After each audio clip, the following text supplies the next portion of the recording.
माननीय मंत्री जी को हार्दिक वेलकम है यहाँ पे, माननीय विधायक जी को वेलकम है। मुझे बहुत अच्छा लगा कि आप लोग आए और हमारे प्रोग्राम का इतना जो हमने छोटा सा एक कॉन्सेप्ट सोचा था कि ग्रामीण ओलंपिक्स कराएंगे, आज इस स्तर पर हो रहा है। मेरे लिए ड्रीम कम ट्रू है, सपना था जो कि आज सच हो गया है। जब मैं आईएएस अफसर बनी सब पूछते थे कि आप क्या करना चाहते हैं, किस क्षेत्र में काम करना चाहते हैं, तो मेरा बस एक ही लक्ष्य था, जो अवसर जो अपॉर्चुनिटी मुझे दिल्ली में मिली, दिल्ली में पढ़ाई करने से मिली, वो अपॉर्चुनिटी ग्रामीण स्तर तक, लास्ट माइल तक, आखिरी दरवाजे तक, आखिरी गांव तक हर बच्चे को मिले। मैं बहुत खुश हूँ कि सभी बच्चों ने पार्टिसिपेट किया। और स्पोर्ट्स सिर्फ खेल कूद से स्वास्थ्य तो अच्छा होता ही है, बच्चों का पर्सनालिटी डेवलपमेंट होगा। ये हमारा फ्यूचर है, यही बच्चे हमारा फ्यूचर है, यही कल के लीडर्स हैं। तो very good, congratulation and thank you so much sir कि आप लोगों ने इस प्रोग्राम में सर आज पाली में किस तरीके से ओलंपिक को देख रहे हैं ग्रामीण स्तर पर? निश्चित रूप से ये जो पहल हुई है हमारे युवा नौजवान खिलाड़ियों के लिए बहुत अच्छा है। खिलाड़ी के लिए आवश्यक होता है ज्यादा से ज्यादा उसको खेलने का अवसर, और जब ज्यादा से ज्यादा उसको अवसर मिलते हैं तो उसके बीच और स्पर्धा होती है, तभी प्रतिभा निकलकर सामने आती है। ये बहुत अच्छा पहल है। इन्होंने पहल करके हमारे ज्वाइंट मजिस्ट्रेट किशोर जी ने इस पहल को इस ब्लॉक में लागू किया और काफी अच्छी प्रतिभाएं अब इस खेल के जगत से जुड़ी ही हैं। जो लोग गांव में खेलते समझते नहीं थे, जानते नहीं थे, उन लोगों ने भी इसमें जुड़ना प्रारंभ किया है। और जब इसमें खेल से जुड़ते हैं तो वो अपनी प्रतिभा का प्रदर्शन करते हैं, तो निश्चित रूप से प्रतिभाएं सामने निकल के आती हैं। वो एक दिन देश और प्रदेश के लिए खेलती है, चाहे वो हमारा कॉमन गेम्स हो, चाहे एशियन गेम हो, चाहे एकल गेम हो, चाहे विश्व चैंपियन हो या ओलंपिक्स हो। ऐसे खेलों में यही गांवों से ही प्रतिभा निकल कर जाती है। क्योंकि आज अगर हम जिक्र करें, हमारा राजकुमार पाल ओलंपिक्स में भी पदक जीत गया, ललित उपाध्याय गाजीपुर के रहने वाले, वो भी गाँव के रहने वाले, विजय यादव सब ग्रामीण एनजीओ से रहने वाले। तो ग्रामीणों से ये प्रतिभा निकलने का बहुत अच्छा इन्होंने प्रयास किया, इसके लिए इनको बहुत ढेर सारी बधाई है, शुभकामनाएं। कि पहले खेल में हमारे विभाग में बड़ी विसंगति ये थी, जब पुरानी सरकार थी उस समय 2006 का एक जियो जारी था कि हमारा 2% स्पोर्ट होगा, और विभाग ने जारी कर रखा। जब हम लोगों के संज्ञान में आया कि विभाग ने जारी किया है तो इसका लोग तो कड़ाई से इसका पालन नहीं हो रहा।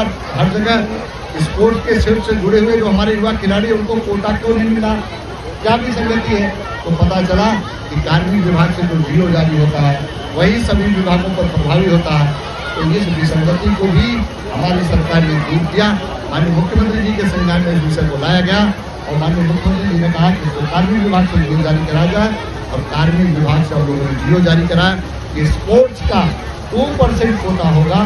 यद्यप भारण के आधार पर नियुक्तियां होती थी, लेकिन स्पोर्ट का 2% कोटा 7 जनवरी 2022 को शासनादेश जारी करा के हमने युवा खिलाड़ियों के लिए बेहतर और कैसे सेवा योजना में रोजगार से जुड़ सकते हैं उसके लिए सुविधा देने का प्रयास हमारी सरकार ने किया।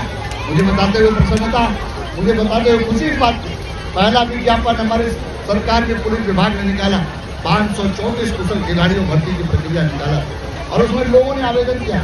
कम से कम योग्यता उसमें नेशनल गेम की थी, और जो राष्ट्रीय और अंतर्राष्ट्रीय स्तर के सब खिलाड़ियों ने अपने आवेदन किए थे, जिसमें से 479 लोगों को खेल के कोटे से उनको नियुक्ति देने का काम हमारी सरकार ने कर दिया, उनको नियुक्ति पत्र दे दिया गया।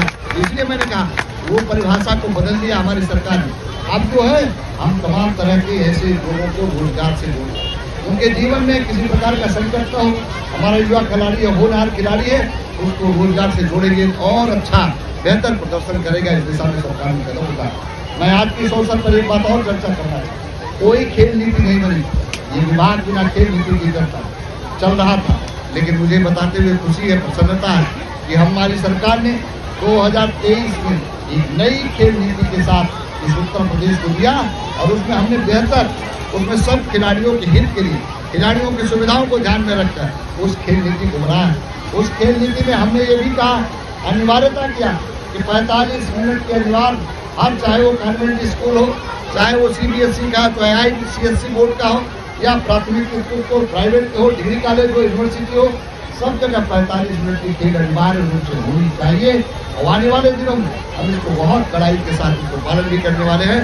और इतना ही नहीं, अब तो हमने इस बात पर निर्णय किया कि जो ऐसे स्कूल और कॉलेज लगातार खुल रहे हैं उनमें भी उनके पास ग्राउंड खेल के मैदान को भी उनको दिखाना पड़ेगा, तब जाके उनको मान्यता पर हमारी सरकार विचार करेगी।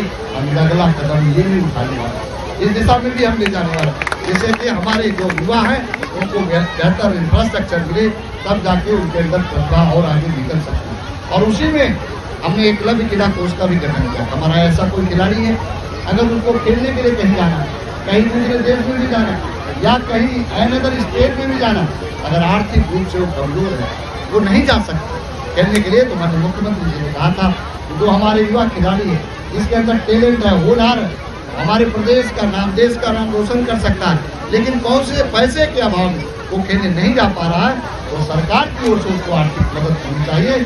हमने एकलव्य क्रीड़ा कोष का गठन किया है कि सरकार की ओर से आर्थिक मदद देकर उसको खेलने के लिए भेजने का काम। हमने कई ऐसे खिलाड़ियों